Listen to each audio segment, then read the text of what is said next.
మన శరీరములు అనిశ్చితాలు, అంటే అస్థిరములు. ఏ క్షణంలో మన శరీరం మనది కాకుండా పోతుందో తెలియదు. అంటే మనం ఎప్పుడు పోతామో మనకు తెలియదు కదా. రుద్రాక్ష శరీరం మీద ఉండగా మన ప్రాణం పోతే ఎట్టి పరిస్థితులలో నరకానికి వెళ్ళాం. యమకింకర దర్శనం కాదు, ఉత్తమ లోకాలకు వెళతాం. అందుకని శివపురాణంలో ఏం చెప్పారు, ఒరే వెర్రివాడా, ఇలాగే అన్నాడు నందీశ్వరుడు, నీకు నీ ప్రాణం ఎప్పుడు పోతుందో తెలియదు.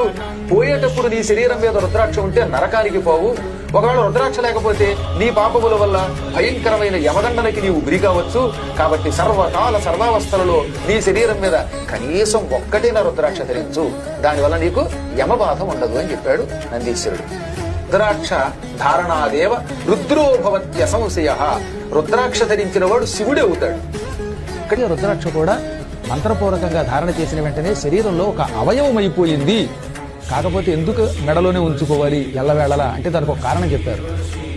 దేవీ భాగవతంలో 11వ స్కంధంలో రుద్రాక్ష మహిమ ఉన్నది. దేవీ భాగవతంలో, మళ్ళీ శివపురాణంలో కూడా ఉంటుంది.